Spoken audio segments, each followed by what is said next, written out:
It came out recently. Top donor ended his IRL streamer's life.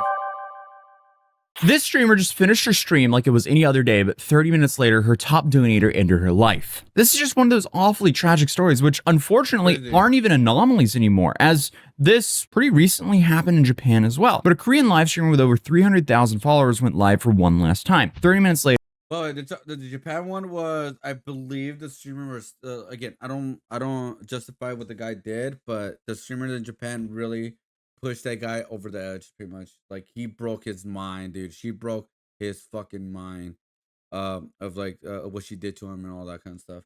Again, she wasn't complete innocent, but that just because she wasn't innocent, she did not deserve to be killed. That's just complete wrong, and no, don't do that for obvious reasons.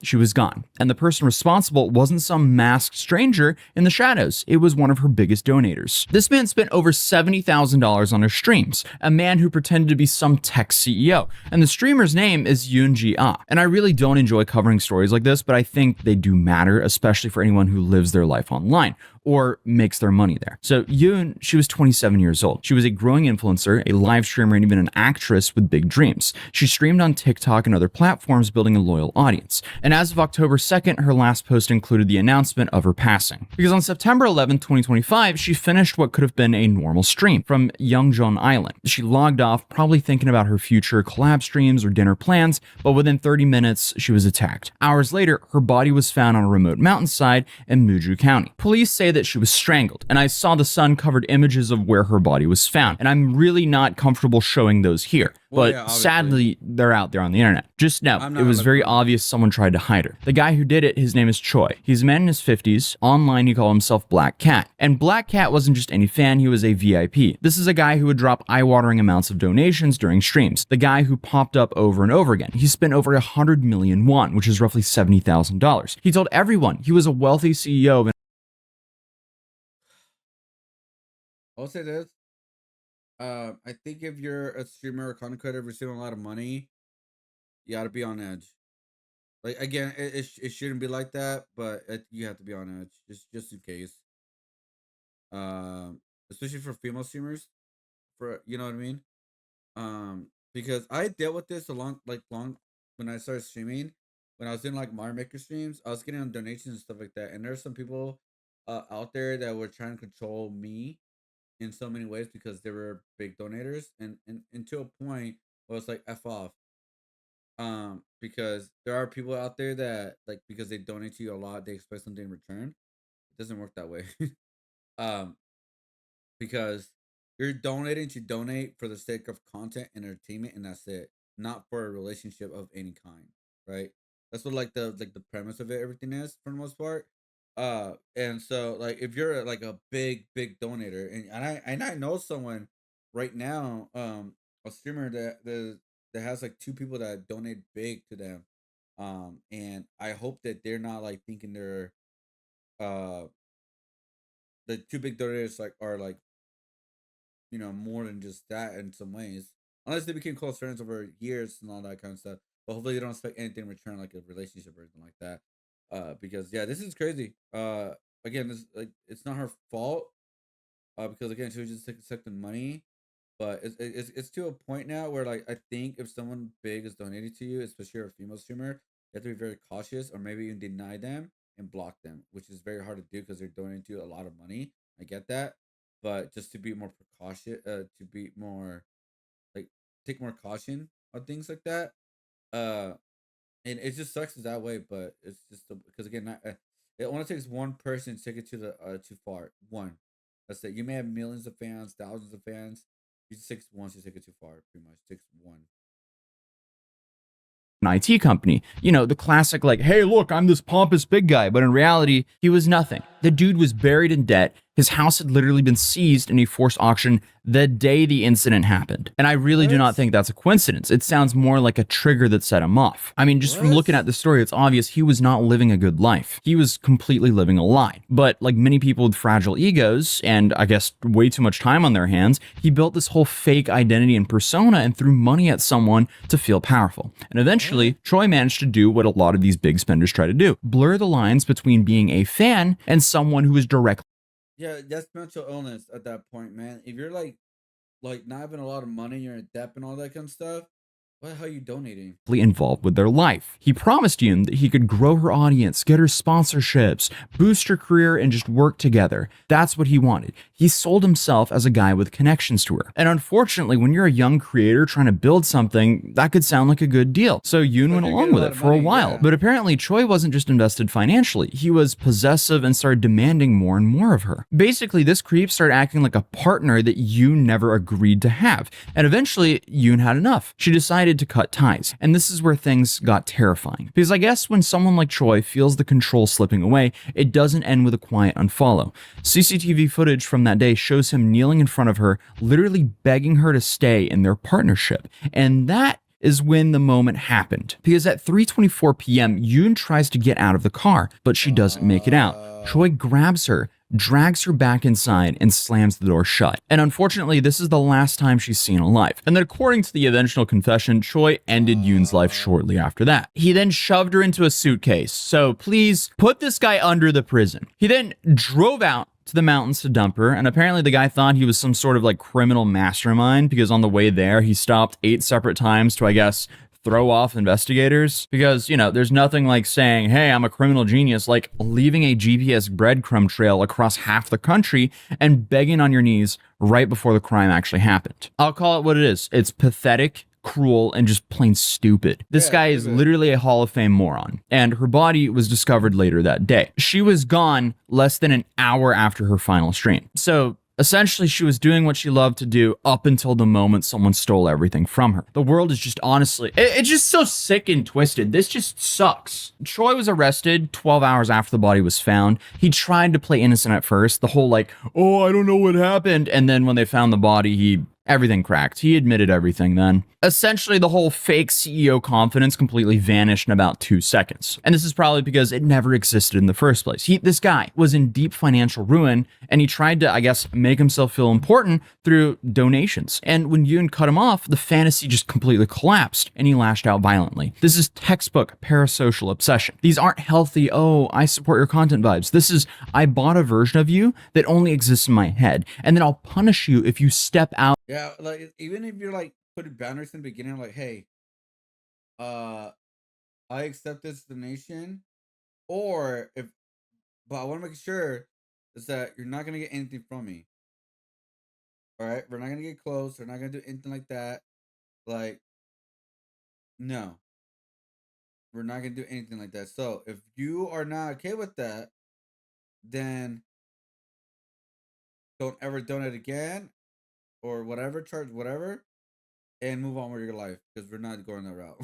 Of what I imagined you being like. Like, this is so messed up. And when the news broke, South Korea was furious. Creators started sharing their own stories of obsessive fans. Big streamers, one by one, started being very worried about how they would conduct themselves in public. For example, QTC Cinderella and Valkyrie even pulled out of TwitchCon 2025, saying the case terrified them. And I see why they would be scared, especially. Oh yeah, I mean it's because like TwitchCon did not for years they have the security has not been the greatest of what I heard. Again, haven't really like I explored TwitchCon. Don't get me wrong. Um, like I explored TwitchCon. I never felt unsafe at TwitchCon.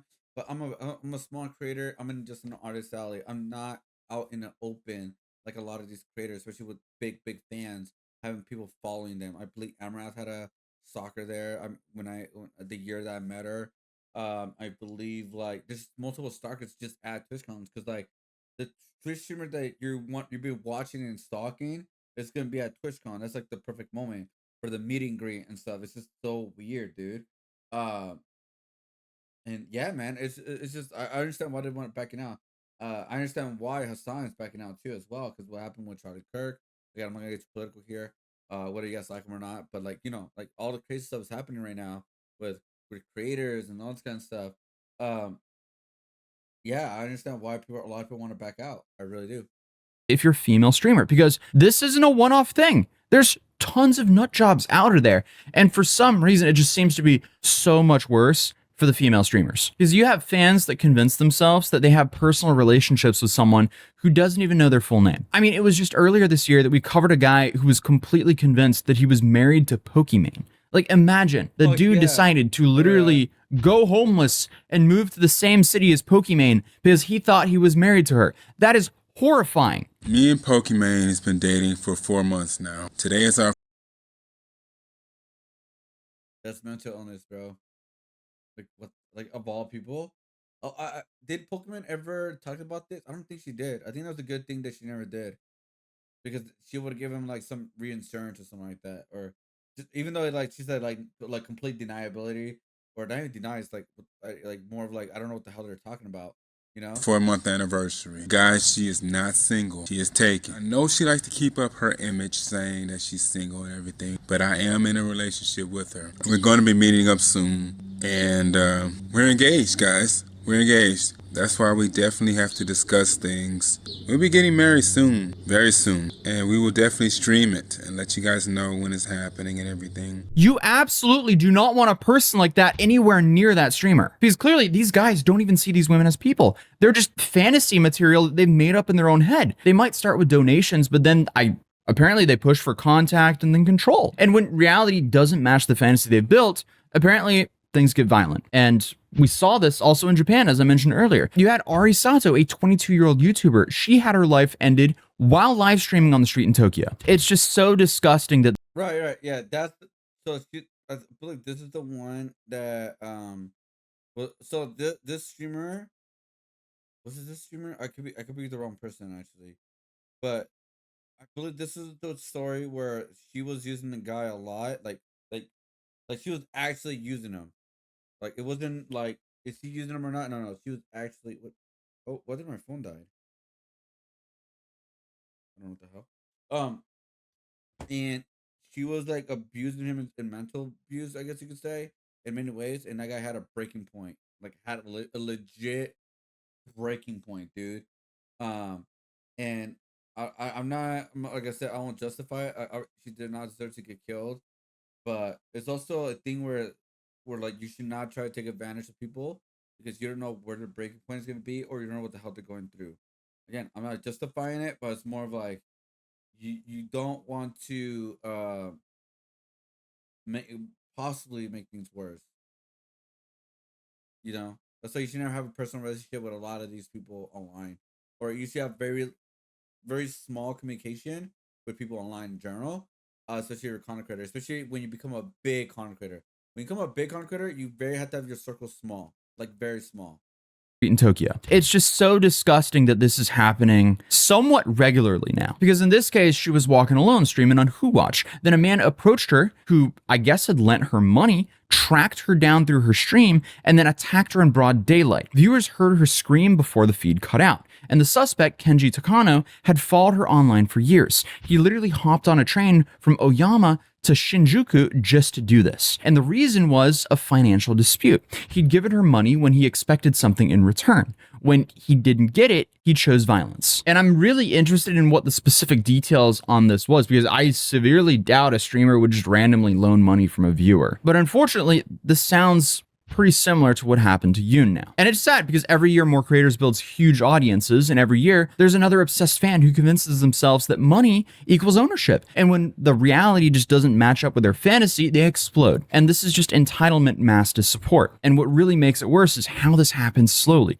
Yoon probably didn't look at Choi and think, oh, this guy is dangerous. But then slowly but surely, he became extremely dangerous. Because the dude was donating huge sums. He promised her business opportunities, he was flattering, and slowly those things just turned into complete control. And here's the heartbreaking part. Yoon knew something was wrong. Her family said that she expressed fear about his behavior in days leading up to the event. And unfortunately, when she tried to walk away, he chose to just end her life. On paper, Choi probably looked like the kind of success story that these platforms love to glorify. He seemed to be this big spender and big supporter, but behind the scenes, this guy was clearly living in financial ruin. And what's also extremely shocking about this is this guy seemingly donated so much money that he ended up losing his house. And I think his actions against her was just that total result of his entire fake identity collapsing, and he'd rather just destroy everything than face that. But obviously, there's this one detail to this case that really stuck with a lot of of people, and that's the suitcase. Because the suitcase alone gives room to argue that this was definitely premeditated. He begged for her to stay, she said no, and he had already prepared for what to do if she said no. And from everything I see online, Yoon's death sent a shockwave through Korea's streaming world. Creators started hiring extra security, tightening their boundaries, and rethinking meetups. And I mean, at that point, like, again, it's like it's already too late, but it's like at that point, it's kind of like I think there's a strategy where like you just pretend you agree with them and kind of go from there. You know what I mean? Like, okay, don't worry, I will give you a second chance, etc. We'll talk about this later, and things will good. I'll even unblock you right now, okay? That kind of thing, and then that's where like you gotta start planning how to control this kind of thing. Like, I don't know, man. I mean, don't get me wrong, that's still dangerous for sure.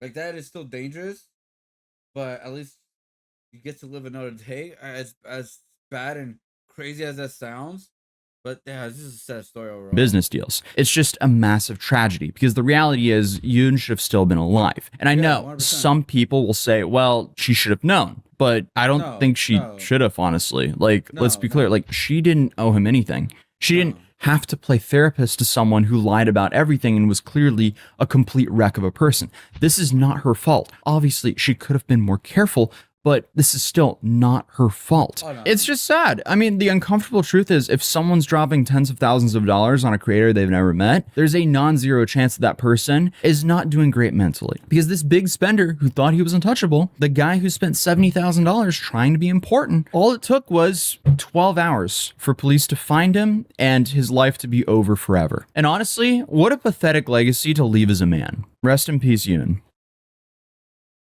Very sad. So you gotta be very careful, man. Like, I don't think I will ever get a stalker. This streamer just... I mean, I had close ones back in the day. When I was a bigger content creator, when I was doing like video games and stuff. But it wasn't really too crazy. It was nothing like crazy. I think I noted with RS case, she had approached Takano and started borrowing. Oh, see that's the Arisato, by the way. Yeah. So they're giving the context of the scamming thing, money out of him, making excuses like she forgot her wallet, etc. Yeah, and then she also lost a court case where she had to pay $2.5 million yen, pretty much. Again, it's not okay that he killed her, but he pretty much broke the guy's like mind over that, pretty much.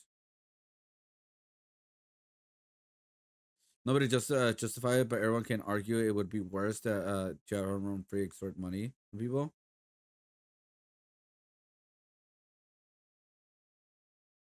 Yeah, and the Japanese associate was not comparable. The Japanese streamer took advantage of the victim, manipulating him until he snapped.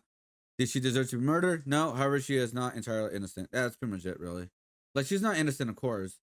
But she did not deserve to be murdered 100%. Like, no, she did not deserve that. Like, what? You know. But yeah.